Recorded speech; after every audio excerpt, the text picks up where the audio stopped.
morning. So in the previous class we have discussed about the crystal field splitting in octahedral complexes, right? Now our aim is to focus on crystal field splitting in tetrahedral coordination entities. Now let me try to revise it all. Now as we know that the d orbitals and their structures, so d orbitals ಬಗ್ಗೆ structures nu kuda ಗೊತ್ತಿತ್ತು, as well as how they are oriented in the 3D space. ಹೌದಾ, ಯಾವ ರೀತಿಯಾಗಿತ್ತದು? So dxy means they are lying between the axis, dyz also they are lying between the yz axis. So ಏನಾಗ್ತಿತ್ತು, ಇಲ್ಲಿ electron density between the axis more, that means there is a large electron density between the axis, but whereas in the case of dx square minus y square and dz square orbitals, the electron density is more at the along the axis. So ಇವಾಗ ನೀನೇನು ನೋಡಿದ್ರಿ, crystal field ಒಳಗಡೆ ಏನಾಗ್ತಿತ್ತು, octahedral complex ಒಳಗಡೆ electron density ಅದರಲ್ಲಿ ಈಗ ಇದರಲ್ಲಿ ಜಾಸ್ತಿ ಇದೆ, ಹೌದಾ?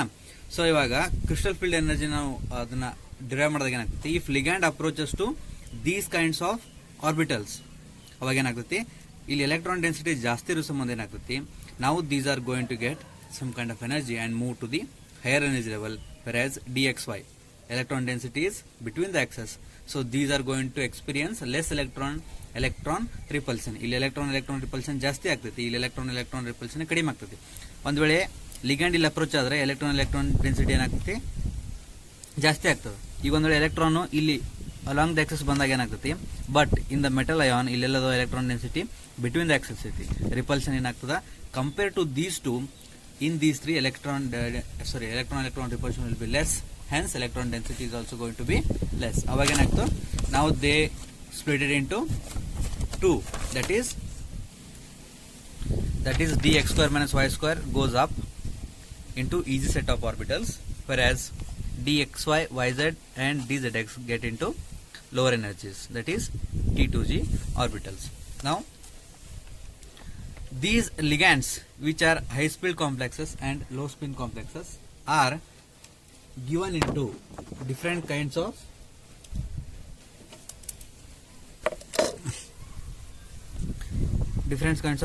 in terms of their energies, right? Now this series is called as a spectrochemical series. What? These series are called as spectrochemical series. So VBT ಇದರೊಳಗೆ ಏನು ನೋಡಿದ್ರೆ ನೀವು ಸಮ ಔಟ್ ಶಾರ್ಟ್ ಕಮಿಂಗ್ಸ್ ಏನಿದ್ದು, they do not tell about the colour of the coordination entities. So ಅದು ಎದ್ರ ಬಗ್ಗೆ ಹೇಳಿ, ನಮ್ಗೆ ಕೋಆರ್ಡಿನೇಟ್ ಎಂಟಿಟೀಸ್ ಇದೇ ರೀತಿ ಕಲರ್ ಯಾಕಿರ್ತಾವ ಅಂತ ಅವ್ನು ನಮ್ಗೆ ತಿಳಿಸ್ಕೊಡಿಲ್ಲ. ಸೊ ಕ್ರಿಸ್ಟಲ್ ಫೀಲ್ಡ್ ಥಿಯರಿ ಒಳಗಡೆ ಏನು ಹೇಳ್ತಾರೆ ನೋಡ್ರಿ ಅವರು, in crystal field theory it is experimentally observed that absorption of light by complexes with different ligands, ಹೌದಾ? ಸೊ ಅಬ್ಸಾರ್ಪ್ಷನ್ ಲೈಟ್ ಏನೈತಿ, ಡಿಫ್ರೆಂಟ್ ಆಗಿದೆ, ಡಿಫ್ರೆಂಟ್ ಲಿಗ್ಯಾಂಡ್ಸ್ ಕೂಡ. Now let us assign these electrons of the d orbitals of a metal ion to the octahedral coordination entities. So octahedral ಅಂತಂದ್ರೆ ಏನು ಅಂತ ಹೇಳಿದೆ ನಾನು ನಿನ್ನೆ ಕ್ಲಾಸ್ ಒಳಗಡೆ, means this is a coordination structure which contains 8 faces but 6 ligands, right? Obviously the single d electron occupies the one of the lower energies of the t2g orbitals. Now try to remember the Abus principle, what it states. So ಅದೇನೇನು ಹೇಳ್ತೈತಿ, so in the ground state of an atom, first the electrons are filled in increasing order of their energies, ಹೌದಾ? Electrons ಯಾವ ರೀತಿ occupy ಮಾಡ್ತಾರೆ, for example ಯಾವ ರೀತಿ ಮಾಡ್ತಾರೆ, 1s2 2s2 3s2, so ಈ ರೀತಿ ಹೋಗ್ತಾರೆ, ಹೌದಾ? ಸೊ ಈ ರೀತಿ ಹೋದಾಗ ಸೊ ಗ್ರೌಂಡ್ ಎನರ್ಜಿ ಲೋವರ್ ಎನರ್ಜಿಯಿಂದ ಏನಾಗುತ್ತೆ, ಹೈಯರ್ ಎನರ್ಜಿಗೆ ಮೂವ್ ಆಗ್ತದೆ. ಸೊ ಇಲ್ಲಿ ಕೂಡ ಏನಾಗ್ತೈತಿ, ಇಲ್ಲಿ ಯಾವ ರೀತಿ ಇತ್ತು ನೋಡ್ರಿ ಅದು. ಸೊ ಇವಾಗ ಲೋವರ್ ಎನರ್ಜಿ ಯಾವ್ದಾಗ್ತೈತಿ, t2g ಆಗ್ತದೆ, ಇಲ್ಲಿ ಹೈಯರ್ ಎನರ್ಜಿ ಯಾವ್ದಾಗ್ತೈತಿ, ಈಜಿ. ಸೊ ಇವಾಗ ನನಗೆ ಡಿ ಒಳಗಡೆ ಒಂದೇ ಎಲೆಕ್ಟ್ರಾನ್ ಐತಿ, ಸೊ ಅದು ಈಜಿ ಆರ್ಬಿಟಲ್ ಎಂಟ್ರಿ ಆಗ್ತಿತ್ತು ಅಥವಾ t2g ಆರ್ಬಿಟಲ್ ಎಂಟ್ರಿ ಆಗ್ತಿತ್ತು. ನಾವು of course without any doubt this one electron will going to enter any one of these dxy, dyz or dzx orbitals because these are lower in energies. ಈಗ energy ಎಷ್ಟಿತ್ತಾ, barycentre absorb ಮಾಡ್ಕೊಂಡು energy go to higher excited state, ಇದು ಕೆಳಗಡೆ ಇರ್ತೈತಿ. ನಾವು ಇದು d1 case ಆಯ್ತು. ನಾವು in the case of d2 or d3 coordination entities ಏನಾಗ್ತೈತಿ, ಇಲ್ಲಿ ಒಂದು ಎಲೆಕ್ಟ್ರಾನು ಇಲ್ಲೊಂದು ಎಲೆಕ್ಟ್ರಾನು ನೀಟಾಗಿ ತುಂಬ್ಕೋತಾವೆ, ಹೌದಾ, 1 each. ನಾವು ಅದನ್ನ ನಾನು ಎಕ್ಸ್ಪ್ಲೇನ್ ಮಾಡ್ತೀನಿ, let us complete it. in accordance with the Hund's rule. But in the case of D4 ions ಏನಾಗ್ತೈತಿ, there are two possible patterns ಅಂತಂದ್ರೆ ಆ ಒಂದು electron whether it may enter this T2G set or it may go into EG set, because electrons pair ಆಗಬೇಕು. ಒಂದು ವೇಳೆ electron pair ಆಯ್ತಪ್ಪ ಅಂತಂದ್ರೆ ಇಲ್ಲೇ ಪೇರ್ ಆಗ್ತೈತಿ. So if it does not enter here means it has to enter EG set. ಸೊ ಅವು conditions ಯಾವ್ದು ನೋಡ್ರಿ. The fourth electron could either enter the T2G level or pair with the existing electron. So T2G level ದಾಗ enter ಆಗಿ existing electron ಕೂಡ pair ಆಗ್ತೈತಿ like this. ಇಲ್ಲ ಇದು ನನ್ನ ಪೇರಿಂಗ್ ಎನರ್ಜಿ, ಇದನ್ನ ಕ್ಯಾನ್ಸಲ್ ಮಾಡಿಕೊಂಡು it may get excited to the EG set. Second chance ಯಾವುದು, it in EG level. Which of these possibilities occurs depends upon the so it could avoid paying the price of the pairing energy by occupying the EG level. So which of these two possibilities are almost possible? Now that is going to depend upon the crystal field splitting delta naught and the pairing energy P. ಇದ್ರ ಮೇಲೆ depend ಆಗೈತಿ, crystal field splitting ಮತ್ತೆ pairing energy ಮೇಲೆ. ಅವೆರಡು condition ನಾನು ಇವಾಗ draw ಮಾಡ್ತಾ ಇರ್ತೀನಿ, ಜಸ್ಟ್ ಲಕ್ಷ ಕೊಟ್ರೆ ಅದ್ರ ಮೇಲೆ. ಈಗ D1 ಸೆಟ್ ಅಂತ ಕೊಡ್ರಿ, ಡಿ ಒಳಗಡೆ ಒಂದು ಎಲೆಕ್ಟ್ರಾನ್ ಐತಿ. So we have got 5 d orbitals. So ಇದು ಆಕ್ಟಾಹೆಡ್ರಲ್ ಕಾಂಪ್ಲೆಕ್ಸ್ನಾಗ ಏನಾಗ್ತೈತಿ, ಇಲ್ಲಿ ಏನಿರ್ತದೆ ನಮಗೆ dx² - y² ಮತ್ತೆ dz². ಕೆಳಗಡೆ ಏನಾಗ್ತದ dxy dyz dzx. ಸೊ ಇವಾಗ ಆಕ್ಟಾಹೆಡ್ರಲ್ ಕಾಂಪ್ಲೆಕ್ಸ್ನಾಗ D1 ಇತ್ತಪ್ಪ ಅಂದ್ರೆ ಏನಾಗ್ತೈತಿ, ಆಲ್ಮೋಸ್ಟ್ ಇದು ಈ ರೀತಿ ಆಗ್ತದೆ ಒಂದು ಎಲೆಕ್ಟ್ರಾನ್. ಇವಾಗ ನೆಕ್ಸ್ಟ್ D2 ಆದ್ರೆ ಇದನ್ನ ಅಂಡರ್ಸ್ಟ್ಯಾಂಡ್ ಮಾಡ್ಕೊಂಡು ಟ್ರೈ ಮಾಡ್ರಿ. ನಾನು ಇಲ್ಲೇ ಬರಿತೀನಿ. ಇಫ್ ಇಟ್ ಕೇಸ್ D2 ಆದ್ರೆ it is going to first pair up ಆಗ್ತಾವ according to Hund's rule. The electron are singly occupied unless and until they are going to be paired up. First pair up ಆಗ್ತಾವ. ಆಮೇಲೆ D3 ಕಾಂಪ್ಲೆಕ್ಸ್ನಾಗ ಏನಾಗ್ತೈತಿ, it is going to ಈ ರೀತಿ. ಈಗ D4 ಬಂದಾಗ, so D4 ಆಯ್ತಾ, D4 ಬಂದಾಗ 4 electron ಅದು 3 ಅದಾವ. This fourth electron may either enter EG orbitals. ಯಾವ್ದಿದು EG ಆರ್ಬಿಟಲ್ಸ್ ಎಂಟ್ರಿ ಆಗ್ಬೋದು ಅಥವಾ T2G. ಇಲ್ಲಿ ಪೇರಪ್ ಆಯ್ತಪ್ಪ ಅಂತಂದ್ರೆ T2G ಆರ್ಬಿಟಲ್ ಎಂಟ್ರಿ ಆಗಿರ್ತೈತಿ. ಪೇರಪ್ ಆಗಲಾರ್ದನೆ ಹೈಯರ್ ಎನರ್ಜಿ ಜಂಪ್ ಆದ್ರೆ it is going to enter the EG set by occupying the dx² y² or dz² orbital. ಇವಾಗ ನಾವು ಇದು ಯಾವ ರೀತಿ ಆಗ್ತೈತಿ, ನಾವು that is going to depend upon crystal field stabilisation energy and pairing energy. ಏನ್ ಕರೀತಾರೆ ಅದಕ್ಕೆ, crystal field stabilisation energy as well as pairing energy. ಇದನ್ನ ಡೆಲ್ಟಾ ನಾಟ್ ಅಲ್ಲೇ ಇದು ಮಾಡ್ತಾರ P. ಇವಾಗ ಈ ಕ್ರಿಸ್ಟಲ್ ಫೀಲ್ಡ್ ಸ್ಟೆಬಿಲೈಸೇಷನ್ ಎನರ್ಜಿ ಏನ್ ಡಿಫ್ರೆಂಟ್ ಆಗೈತಲ್ಲ, ಈಗ ಇದು ಒಂದು electron if the pairing energy is more, sorry crystal field stabilisation energy ಜಾಸ್ತಿ ಇತ್ತಪ್ಪ ಅಂದ್ರೆ ಏನಾಗ್ತೈತಿ, ನಾವು it is going to pay the price of pairing energy. ಅಂತಂದ್ರೆ ಇಲ್ಲಿ ಪೇರ್ ಆಗ್ಲಿಕ್ಕೆ ಎಷ್ಟು ಎನರ್ಜಿ ಅದು ಬೇಕಾಗ್ತೈತಿ ಅದನ್ನ ಇದಕ್ಕೆ ಕೊಟ್ಟು ಎಲೆಕ್ಟ್ರಾನ್ T2G ಲೆವೆಲ್ ಕೊಟ್ಟು it may jump to the excited level. For example ಇಲ್ಲಿ ನೋಡ್ಕೊಡ್ರಿ ಏನಂತ ಕನ್ಸಿಡರ್ ಕೊಟ್ಟಿದ್ದಾರೆ ನೋಡ್ರಿ ಅವರು. If delta not is less than the pairing energy, ಅಂದ್ರೆ ಪೇರಿಂಗ್ ಎನರ್ಜಿ ಜಾಸ್ತಿ ಇದೆ, the fourth electron will going to enter the EG orbitals by giving the configuration T2G3 and EG1. ಆಯ್ತಾ. Ligands for which delta not is less than the pairing energy are pairing energy is more than the crystal field stabilization energy are known as weak ligands and form the high spin complexes. So one case ಏನು ಹೇಳ್ತದ ಅವರು, pairing energy is more than crystal field stabilization energy in the octahedral complexes. ಹೌದಾ. ಈಗ pairing energy ಜಾಸ್ತಿ ಐತಿ ಅಂದ್ರೆ energy ಜಾಸ್ತಿ ಐತಿ. ಈಗ ಫಾರ್ ಎಕ್ಸಾಂಪಲ್ ಇದನ್ನ ತಿಳ್ಕೊಂಡ್ಬಿಟ್ರಿ ಯಾವ ರೀತಿಯಪ್ಪ ಅಂದ್ರೆ ಅಮೌಂಟ್ ಜಾಸ್ತಿ ಇದೆ. ಹೌದಾ, ಮೂವಿ ನೋಡಕ್ ಹೋಗಿರ್ತೀರಿ. ಸೊ ಎರಡು ತರ, ಒಂದು ಗಾಂಧಿ ಕ್ಲಾಸ್ ಕೆಳಗಡೆ ಕೂತ್ಕೊಳ್ಳೋದು, ಒಂದು ಹೈಯರ್ ಕ್ಲಾಸ್. ಹೌದಾ, ಅವಾಗ ಏನು ಮಾಡ್ತೀರಿ, ಅಮೌಂಟ್ ಜಾಸ್ತಿ ಇದ್ರೆ ಏನು ಮಾಡ್ತೀರಿ, ಸೊ ಇದಕ್ಕೆ ಎಷ್ಟು ಅಮೌಂಟ್ ಕೊಡಬೇಕು ಕೊಟ್ಟು, ಅಂದರೆ ಕೊಟ್ಟು ಅದು ಗಾಂಧಿ ಲೆವೆಲ್ಗೆ ಇದು ಕೊಟ್ಟು ಇನ್ನೂ ಎಕ್ಸ್ಟ್ರಾ ಅಮೌಂಟ್ ಏನು ಮಾಡ್ತಾರೆ, ಈ ಹೈಯರ್ ಎನರ್ಜಿ ಲೆವೆಲ್ ತೊಗೊಂಡು ಹೈಯರ್ ಟಿಕೆಟ್ ತೊಗೊಂಡು ಮೇಲ್ಗಡೆ ಕೂತ್ಕೊಂಡು ನೋಡ್ತಾರೆ. ಹೌದಾ, ಅದೇ ರೀತಿ ಏನಾಗ್ತೈತಿ, ನಾವು this one electron if it has got more pairing energy, ನಾವು it is going to pay the price of this pairing energy. ಕೊಡ್ತೈತಿ, ಕೊಟ್ಟು ಇನ್ನೇನು ಉಳಿತೈತಿ ಅಂದ್ರೆ ಅದಕ್ಕೆ ಅಮೌಂಟ್ ಜಾಸ್ತಿ ಇರ್ತೈತಿ. ಹೌದಾ, ಕೊಟ್ಟ ತಕ್ಷಣ ಏನಾಗ್ತೈತಿ, ಇದನ್ನ ಪ್ಲಸ್ ಇದನ್ನ ಬೈ ತಗೊಂಡು ಏನು ಮಾಡ್ತೈತಿ, it goes to the higher energy level. ಅಂದ್ರೆ ಅಮೌಂಟ್ ಜಾಸ್ತಿ ಐತಿ, ಇಲ್ಲಿ ಪೇರಿಂಗ್ ಎನರ್ಜಿ ಜಾಸ್ತಿ ಐತಿ, ಅದಕ್ಕೆ ಕ್ರಿಸ್ಟಲ್ ಫೀಲ್ಡ್ ಸ್ಟೆಬಿಲೈಸೇಷನ್ ಎನರ್ಜಿನ ಇಲ್ಲಿ ಸಾಲ್ವ್ ಮಾಡ್ಕೊಂಡು ಅಂದ್ರೆ ಇದನ್ನ ಸ್ಟೆಬಿಲೈಸ್ ಮಾಡಿ ಏನು ಮಾಡ್ತೈತಿ, it jumps to EG level. ಅವಾಗ ಏನಾಗ್ತೈತಿ ನೋಡ್ರಿ, T2G ಒಳಗಡೆ ಏನಾಗ್ತೈತಿ 3 ಎಲೆಕ್ಟ್ರಾನ್ ಇರ್ತಾವು ಅಂಡ್ EG ಒಳಗಡೆ ಏನಾಗ್ತೈತಿ ಒಂದು ಎಲೆಕ್ಟ್ರಾನ್ ಇರ್ತೈತಿ. ಸೊ ಇದನ್ನ electronic configuration in case of D4 orbital complex. ಹೌದಾ, ಈಗೆಲ್ಲಾದ್ರೂ ಒಂದು ಎಕ್ಸಾಮಿನೇಷನ್ದಾಗ in the D4 complex how would be the electronic configuration in presence of weak ligand ಅಥವಾ ಏನಾದರೂ ಲಿಗ್ಯಾಂಡ್ ಅಂತ ಕೇಳ್ತಾರೆ. ಒಂದು ವೇಳೆ ಪೇರಿಂಗ್ ಎನರ್ಜಿ ಜಾಸ್ತಿ ಇದ್ರೆ ಅವಾಗ ಏನಾಗ್ತೈತಿ, ಈ ರೀತಿ ಫಾರ್ಮ್ ಆಗ್ತೈತಿ. ಒಂದು ವೇಳೆ ಈ ರೀತಿ ಫಾರ್ಮ್ ಆಯ್ತಪ್ಪ ಅಂತಂದ್ರೆ ಅದಕ್ಕೆ ಏನಂತ ಕರಿತಾರಪ್ಪ ಅಂತಂದ್ರೆ ನಾವು they are going to call it as weak field ligand. ಏನು ಕರಿತಾರೆ ಅದಕ್ಕೆ? Weak field ligand. ಪಿ ಜಾಸ್ತಿ ಇದ್ದಾಗ ವೀಕ್ ಫೀಲ್ಡ್ ಲಿಗ್ಯಾಂಡ್ ಅಂತಂದ್ರೆ ಇದು ಜಾಸ್ತಿ ಇನ್ಫ್ಲೂಯೆನ್ಸ್ ಮಾಡೋದಿಲ್ಲ. ಸೊ ವೀಕ್ ಫೀಲ್ಡ್ ಲಿಗ್ಯಾಂಡ್ ಏನಾಗ್ತೈತಿ, ಅದಕ್ಕೆ ಹೈ ಸ್ಪಿನ್ ಕಾಂಪ್ಲೆಕ್ಸ್ ಅಂತ ಕರೀತಾರೆ. ಏನು ಕರೀತಾರೆ ಅದಕ್ಕೆ? ಹೈ ಸ್ಪಿನ್ ಕಾಂಪ್ಲೆಕ್ಸ್ ಅಂತ ಕರೀತಾರೆ. ಅವಾಗ ನೋಡ್ರಿ ಏನಾಯ್ತದ, ಎಲೆಕ್ಟ್ರಾನ್ ಜಂಪ್ ಆಯ್ತು. ಫಸ್ಟ್ ಹಿಂಗೆ ತಿಳ್ಕೊಳ್ರಿ, ಪೇರಿಂಗ್ ಅನ್ನ ಏನಾಗ್ತೈತಿ ಜಾಸ್ತಿ ಐತಿ, ಅವಾಗ ಸ್ಪಿನ್ ಏನಾಗ್ತೈತಿ, ಹೈ ಸ್ಪಿನ್ ಆಗ್ತದೆ, ಹೈಯರ್ ಎನರ್ಜಿಗೆ ಹೋಗ್ತೈತಿ. ಹೌದಾ, ಹೈ ಸ್ಪಿನ್ ಆಯ್ತಪ್ಪ ಅಂತಂದ್ರೆ ಯಾವ್ದು ಲಿಗ್ಯಾಂಡ್ ಇಲ್ಲಿ ಅಪ್ರೋಚ್ ಮಾಡ್ತಿರ್ತೈತಿ, ನಾವು that ligand is said to be weak ligand. ಏನಂತ ಕರೆದ್ರು ಅವರು?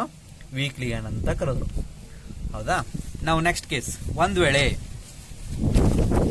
If pairing energy is less then delta naught ಅಂದ್ರೆ ಇವಾಗ ಏನಾಗ್ತೈತಿ, CFSE ಜಾಸ್ತಿ ಇರ್ತೈತಿ. ಹೌದಾ, ಈ CFSE ಜಾಸ್ತಿ ಆದ್ರೆ so what would be the case? ಅವಾಗ ಏನಾಗ್ತೈತಿ, ಅವಾಗ electronic configuration in the case of D4 ನೋಡ್ರಿ ಏನಾಗ್ತೈತಿ, ಎರಡಿದಾವ ಇಲ್ಲಿ DXY DZ. ಸೊ ಇವಾಗ ಇಲ್ಲಿ ಏನಾಗ್ತೈತಪ್ಪ ಅಂತಂದ್ರೆ ಇಲ್ಲಿ ಎಲೆಕ್ಟ್ರಾನ್ಸ್ ಪೇರಪ್ ಆಗಿಬಿಡ್ತಾವ. D4 ಏನಾಗುತ್ತೆ, ಎಲೆಕ್ಟ್ರಾನ್ಸ್ ಪೇರಪ್ ಆಗ್ತಾವ. ಎಲೆಕ್ಟ್ರಾನ್ಸ್ ಪೇರಪ್ ಆಗಿ ಎಲೆಕ್ಟ್ರಾನಿಕ್ ಕಾನ್ಫಿಗರೇಷನ್ ಏನಾಗ್ತದೆ ನೋಡ್ರಿ, T2G4 EG0. ಸೊ ಈ ರೀತಿ ಆದಾಗ ಇದು ಹೈ ಸ್ಪಿನ್ ಆಗ್ಲಿಲ್ಲ, ಯಾವ ಸ್ಪಿನ್ ಆಗ್ತದೆ ಈಗ? ಲೋ ಸ್ಪಿನ್ ಕಾಂಪ್ಲೆಕ್ಸ್ ಆಗ್ತದೆ. ಯಾವ್ದಿದು? ಲೋ ಸ್ಪಿನ್ ಕಾಂಪ್ಲೆಕ್ಸ್ ಆಗ್ತದೆ. ನಾವು if it is going to a low spin complex, ನಾವು if it is trying to be a low spin complex, then ಅದಕ್ಕೆ ಯಾವ ಲಿಗ್ಯಾಂಡ್ ಅಂತ ಕರೀತಾರ? ಸ್ಟ್ರಾಂಗ್ ಲಿಗ್ಯಾಂಡ್ಸ್ ಅಂತ ಕರೀತಾರೆ. Is that clear? ಇದಕ್ಕೆ ಏನಂತ ಕರೆದ್ರು? Strong ligand. ಅದನ್ನ ಮೆನ್ಷನ್ ಮಾಡಿದ್ದಾರೆ ಇಲ್ಲಿ. ನಾವು if delta naught P is greater than the pairing energy and it is more favorable for fourth electron to occupy the T2Z level, forming electronic configuration of or orbital with configuration T2G, 4 electrons, e.g. no electrons. So ligand which produces this effect are called as strong field ligands and form the low spin complexes. Is that clear? Now ಇಲ್ಲಿ note ಮಾಡ್ಕೊಳ್ರಿ, just try to keep it in your mind that D4 and D7 coordination entities are more stable for strong field as compared to weak field ligands. ತಿಳಿತು? D4 ಮತ್ತು D7 ಏನಾಗ್ತದೆ, strong ಫೀಲ್ಡ್ಗೆ most stable ಇದಾವೆ. ನಾವು our next that is crystal field splitting in. ನಾವು discuss about crystal field splitting in tetrahedral complexes. ಹೌದಾ, so ಇವಾಗ ಇದನ್ನ ಒಂದು ಯೂನಿಟ್ಸ್ ಎಲ್ಲಾನ ಕನ್ಸಿಡರ್ ಮಾಡ್ರಿ. ಸೊ ಇದು ಅರ್ಥ ಮಾಡ್ಕೊಳ್ಳಿಕ್ಕೆ ಜಸ್ಟ್ ಕನ್ಸಿಡರ್ ಮಾಡ್ಕೊಂಡಾಗ, ಸೊ ಟೋಟಲ್ ಎಷ್ಟು ಕಾರ್ನರ್ಸ್ ಅದ? ನಮ್ಗೆ 8 ಕಾರ್ನರ್ಸ್ ಅದಾವು. ಇವಾಗ ಟೆಟ್ರಾಹೆಡ್ರಲ್ ಕಾಂಪ್ಲೆಕ್ಸ್ನಾಗ ಅಂತಂದ್ರೆ ಎಷ್ಟು ಲಿಗ್ಯಾಂಡ್ಸ್ ಇರ್ತಾವೆ? There will be 4 ligands. ಹೌದಾ, ಈ 4 ಲಿಗ್ಯಾಂಡ್ಸ್ 4 ಕಾರ್ನರ್ ಅನ್ನ ಏನ್ ಮಾಡ್ತಾವು? ಅಕ್ಯುಪೈ ಮಾಡ್ತಾವೆ. ಸೊ ಅಕ್ಯುಪೈ ಮಾಡಿದಾಗ ಇವಾಗ ನೋಡ್ರಿ ನಮ್ದು ಡೈರೆಕ್ಷನ್ ಯಾವ ರೀತಿ ಅದಾವ ಇಲ್ಲಿ. ನಾವು look at the direction, that is Y, Z and X directions. ಇವಾಗ according to the structures of the d orbitals, dxy, dyz, dzx, ಇವೆಲ್ಲಿರ್ತಾವೆ? these will lie in the between the axes. Am I right? But in the case of dx square minus y square and dz square, ಅವೆಲ್ಲದಾವು they lie along the axis of the d subshell. ಹೌದಾ, ಇವಾಗ ಇನ್ tetrahedral complexes ಈ ರೀತಿ occupy ಆಗಿದ್ರೆ ನಾವು look at here, ಒಂದು x axis ಇಲ್ಲಿದೆ, sorry x ಎಸ್ ಇಲ್ಲಿದೆ, ಜೆಡ್ ಆಕ್ಸಸ್ ಇಲ್ಲಿದೆ. ನಾವು ಇವಾಗ ಲಿಗ್ಯಾಂಡ್ ಎಲ್ಲಿ ಅಕ್ಯುಪೈ ಆಗ್ತೈತಿ? It is going to occupy between the axis. ಅವಾಗ ಏನಾಗ್ತೈತಿ, ನಾವು these d orbitals DXY, DYZ, DZX ಏನಾಗ್ತೈತಿ? They experience what? More repulsion. ಏನಾಗ್ತೈತಿ? ಮೋರ್ ರಿಪಲ್ಷನ್ ಎಕ್ಸ್ಪೀರಿಯನ್ಸ್ ಮಾಡ್ತಾವೆ. ಲುಕ್ ಅಟ್ ಹಿಯರ್, ಇಲ್ಲಿ ನೋಡ್ರಿ Y ಮತ್ತು Z ನಡಬರ್ಕಾಗ್ತೈತಿ. ಹೌದಾ, ಅಥವಾ ಇದನ್ನ ನೆಕ್ಸ್ಟ್ ಡೈರೆಕ್ಷನ್ ಅನ್ನ ಹಿಂದೆ ತಗೊಂಡ್ರೆ ಏನಾಗ್ತೈತಿ? XY ನಡಬರ್ಕಾಗ್ತೈತಿ. Am I right or not? ಇದು ಎಕ್ಸ್ ಡ್ಯಾಶ್ ಆಗ್ತೈತಿ, ಎಕ್ಸ್ ಡೈರೆಕ್ಷನ್ ಮತ್ತು Y direction between the x electron density ಇದೆ. ಸೊ ಈಗ ಒಂದ್ ವೇಳೆ ಅಪ್ರೋಚ್ ಮಾಡಿದ್ರು ಏನಾಗ್ತೈತಿ? ಈಗ ಇವು ಮೋರ್ ರಿಪಲ್ಷನ್ ಅನ್ನ ಕಾಣ್ತಾವ.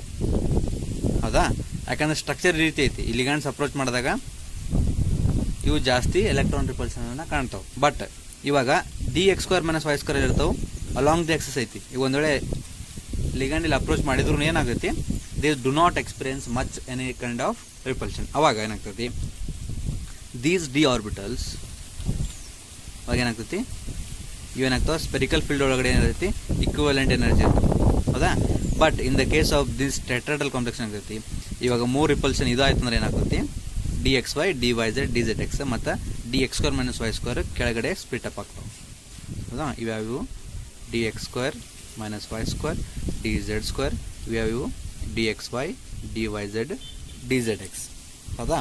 ಇದಕ್ಕೇನು ಕರೀತಾರೆ, T2 ಅಂತ ಕರೀತಾರೆ, ಇದಕ್ಕೆ ಇ ಅಂತ ಕರೀತಾರೆ. ಇಲ್ಲಿ ಜಿ ಅನ್ನೋ ಟರ್ಮ್ ಯೂಸ್ ಮಾಡಲ್ಲ ಟೆಟ್ರಾಹೆಡ್ರಲ್ ಕಾಂಪ್ಲೆಕ್ಸ್ನಾಗ. ಸಿಮಿಲರ್ಲಿ ಇದಕ್ಕೊಂದು ಬ್ಯಾರಿ ಸೆಂಟರ್, ಇದಕ್ಕೇನು ಕರೀತಾರೆ crystal field stabilisation energy in tetrahedral complexes. ಅವಾಗ ಇದು ಕೂಡ ಏನಾಗ್ತೈತಿ 2/5 times of delta t, this is called as 3 times of delta t. So ಇದನ್ನ ನೋಡ್ರಿ, ಟೆಟ್ರಾಹೆಡ್ರಲ್ ಮತ್ತು ಆಕ್ಟಾಹೆಡ್ರಲ್ ಡೆಡ್ ಅಪೋಸಿಟ್ ಅದಾವ. ಸೊ ಆಕ್ಟಾಹೆಡ್ರಲ್ ಕಾಂಪ್ಲೆಕ್ಸ್ನ ಏನಾಗ್ತೈತಿ, so d x square minus y square and d z square ಏನಾಗ್ತಾವ, the split up, versus D x y, d y z, d z x ಏನಾಗ್ತಾವೆ, ಅವು ಕೆಳಗಡೆ ಸ್ಪ್ಲಿಟ್ ಆಗ್ತಾವೆ. ನಾವು this is called as totally delta naught, this is called as 3/5 times of delta naught and this is called as 2/t times of delta naught. So ಇದು ಈ ರೀತಿ. So ಇದನ್ನು ನೀಟಾಗಿ ಎಕ್ಸ್ಪ್ಲೇನ್ ಮಾಡೋಕ್ಕಾಗ್ತದೆ. ನಾವು ಇದು ಎಕ್ಸ್ಪ್ಲೇನ್ನ ಇದನ್ನು ಟೆಕ್ಸ್ಟ್ ಬುಕ್ ಒಳಗೆ ಮಾಡಿಲ್ಲ, I am trying to explain you. So ಇದ್ರಾಗ ಏನೇ ಡೌಟ್ ಇದ್ರೆ ಇನ್ನೊಂದ್ಸಲ ಕೇಳ್ರಿ. ಇದಕ್ಕೆ ಹೋಗಿತ್ತ ಮುಂಚೆ ಇವಷ್ಟು ಸ್ಟ್ರಕ್ಚರ್ ಗೊತ್ತಿರಬೇಕು, ಎಲೆಕ್ಟ್ರಾನ್ ಡೆನ್ಸಿಟಿ ಎಲ್ಲಿ ಜಾಸ್ತಿ ಐತಿ, ಆಮೇಲೆ ಟೆಟ್ರಾಹೆಡ್ರಲ್ ಕಾಂಪ್ಲೆಕ್ಸ್ ಸ್ಟ್ರಕ್ಚರ್ ಯಾವ ರೀತಿ ಐತಿ, ಇಲ್ಲಿ ಲಿಗ್ಯಾಂಡ್ಸ್ ಯಾವ ರೀತಿ ಅಪ್ರೋಚ್ ಆಗಿದಾವೆ, ಲಿಗ್ಯಾಂಡ್ಸ್ ಇಲ್ಲಿ ಬಂತಂದ್ರೆ ಇಲ್ಲಿರೋದು ಆರ್ಬಿಟಲ್ಸ್ ಯಾವುದು, ಇವು 3 ಇರ್ತಾವೆ. ಈಗ ಸಮದ ಎಲೆಕ್ಟ್ರಾನ್ ರಿಪಲ್ಷನ್ ಜಾಸ್ತಿ ಆಗ್ತೈತಿ, they get energy and they get stabilise and move to the higher energy level. ಈ ರೀತಿ ಆದಾಗ ಏನಾಗ್ತೈತಿ, ಈ ರೀತಿ ಕಾಂಪ್ಲೆಕ್ಸ್ ಫಾರ್ಮ್ ಆಗ್ತದೆ. ಇನ್ ಆಕ್ಟಾಹೆಡ್ರಲ್ ಈ ರೀತಿ ಫಾರ್ಮ್ ಆಗ್ತೈತಿ. In examination they are going to ಆಕ್ಸ್ ಎನಿ ಆನ್, ಇದ್ರಾಗ ಎರಡರದಾಗ ಒಂದು ಕ್ವಶನ್ ಫಿಕ್ಸ್ ಕೇಳ್ತಾರೆ ಅವರು for 2 marks. What, explain the crystal field splitting in tetrahedral complex or octahedral complex ಅಂತ ಕೇಳ್ತಾರೆ. ಬಟ್ ಇಲ್ಲಿ ನೋಡ್ಕೊಳ್ರಿ, ಇಲ್ಲಿ ಇದಕ್ಕೇನಂತ ಕರೆದ್ರು, ಇ ಜಿ ಅಂತ ಕರೆದ್ರು, ಇದಕ್ಕೇನಂತ ಕರೀತಾರ T2G ಅಂತ ಕರೆದ್ರು. ಇಲ್ಲಿ ಜಿ ಅಂತ ಯೂಸ್ ಮಾಡಿಲ್ಲ, ಇಲ್ಲಿ ಜಿ ಅಂತ ಯೂಸ್ ಮಾಡಲಿ, ಅಲ್ಲಿ ಟೆಟ್ರಾಹೆಡ್ರಲ್ ಒಳಗಡೆ ಆಕ್ಟಾಹೆಡ್ರಲ್ ಜಿ ಅಂತ ಯೂಸ್ ಮಾಡೋದು. ಸೊ ಈ ಜಿ ಏನನ್ನ ಇಂಡಿಕೇಟ್ ಮಾಡ್ತೈತಿ, ನಾವು this g is going to indicate us that the exact symmetry of the molecule. ಏನ್ ಮಾಡ್ತಾರೆ ಅವರು, ಸಿಮೆಟ್ರಿ ಆಫ್ ದ ಮಾಲಿಕ್ಯೂಲ್ ಅನ್ನ ಎಕ್ಸ್ಪ್ಲೇನ್ ಮಾಡ್ತಾರೆ. ಫಾರ್ ಎಕ್ಸಾಂಪಲ್ ಏನಂತಂದ್ರೆ ಆಕ್ಟಾಹೆಡ್ರಲ್ ಮತ್ತು ಸ್ಕ್ವೇರ್ ಪ್ಲೇನರ್ ಕಾಂಪ್ಲೆಕ್ಸ್ ನಾಗ ಏನಾಗ್ತೈತಿ, they have got centre of symmetry. ಏನ್ ಕರೀತಾರ ಅಲ್ಲಿ ಸೆಂಟರ್ ಆಫ್ ಸಿಮೆಟ್ರಿ ಅನ್ನೋದು ಒಂದು ಪಾಯಿಂಟ್ ಇರ್ತೈತಿ. ಬಟ್ ಟೆಟ್ರಾಹೆಡ್ರಲ್ ಕಾಂಪ್ಲೆಕ್ಸ್ ನಾಗ ಏನಾಗ್ತೈತಿ ನೋಡ್ರಿ, ಇಲ್ಲಿ ಒಂದು ಸಿಮೆಟ್ರಿನ ಮೇಂಟೈನ್ ಆಗಿರೋದಿಲ್ಲ, ಆಯ್ತಾ. ಇಲ್ಲಿ ಸಿಮೆಟ್ರಿ ಮೇಂಟೈನ್ ಆಗೈತಿ ನೋಡ್ರಿ. ಈಗ ನಾನು ಹಿಂಗೆ ಒಂದು ಇದನ್ನ ಈ ರೀತಿ ಕಟ್ ಮಾಡಿದೆ ಅಂತ ಅನ್ಕೊಳ್ರಿ, ಏನಾಗ್ತೈತಿ, ಒಂದು ಲಿಗ್ಯಾಂಡ್ ಈ ಕಡೆ ಅದಾವು, ಒಂದು ಲಿಗ್ಯಾಂಡ್ ಈ ಕಡೆ ಎಲ್ಲಿ ಮಿಕ್ಸ್ ಆಗಿಲ್ಲ. But in the case of octahedral ligands ತಿಳ್ಕೊಂಡ್ಬಿಟ್ರಿ, ನಾನು ನಾರ್ಮಲ್ ಆಗಿ ಡ್ರಾ ಮಾಡ್ತೀನಿ.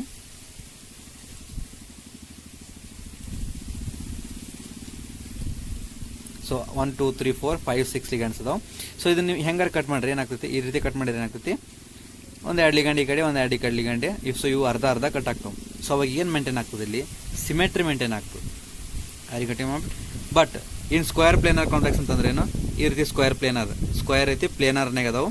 ಸೊ ಈ ರೀತಿ ಕಟ್ ಮಾಡಿದ್ರು 2 ಲಿಗ್ಯಾಂಡ್ ಈ ಕಡೆ ಇರ್ತಾವೆ, 2 ಲಿಗ್ಯಾಂಡ್ ಈ ಕಡೆ ಇರ್ತಾವೆ. ಫಾರ್ ಎಕ್ಸಾಂಪಲ್ ನಾನು ಸಿಮೆಟ್ರಿ ಎಕ್ಸ್ಪ್ಲೇನ್ ಮಾಡಕ್ಕೆ ಏನಂತ ಹೇಳಿದ್ ನಿಮಗೆ, ಫಾರ್ ಎಕ್ಸಾಂಪಲ್ ಈ ಹ್ಯೂಮನ್ ಬಾಡಿನ ಕಟ್ ಮಾಡಿದ್ರೆ ಏನಾಗುತ್ತೆ, ಒಂದು ಕಣ್ಣು ಈ ಕಡೆ, ಒಂದು ಕಣ್ಣು ಈ ಕಡೆ ಅಂತ, ಒಂದು ಅರ್ಧ ಮೂಗು ಈ ಕಡೆ, ಅರ್ಧ ಮೂಗು ಈ ಕಡೆ ಹೋಗ್ತೈತಿ.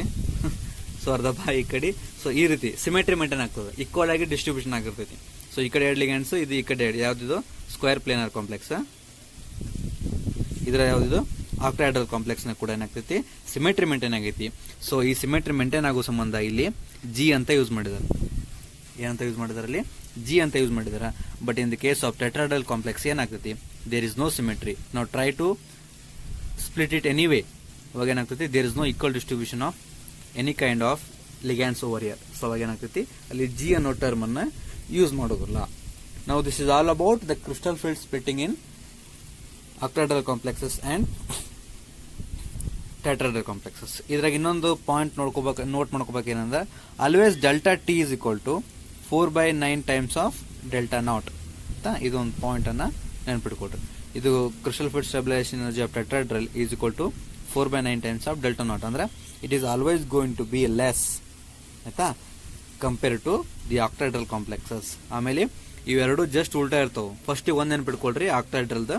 ಆಕ್ಟಾಹೆಡ್ರಲ್ ನೆನ್ಪಿಟ್ಕೊಂಡು ಅದನ್ನ ಉಲ್ಟಾ ಡ್ರಾ ಮಾಡಿ ಈ ಜಿ ಅನ್ನ ತೆಗಿಬೇಕು. ತೆಗಿತಾ ಜಿ ತೆಗೆದಾಗ ಏನಾಗ್ತೈತಿ, it is exactly going to become the crystal field stabilisation energy or splitting in tetrahedral complexes. Right, ನಾವು we are left with another 2 more classes. ಆಮೇಲೆ ಅದ್ರ ಬಗ್ಗೆ ರಿವಿಷನ್ ಅನ್ನ ಸ್ಟಾರ್ಟ್ ಮಾಡೋಣ. Right, thank you.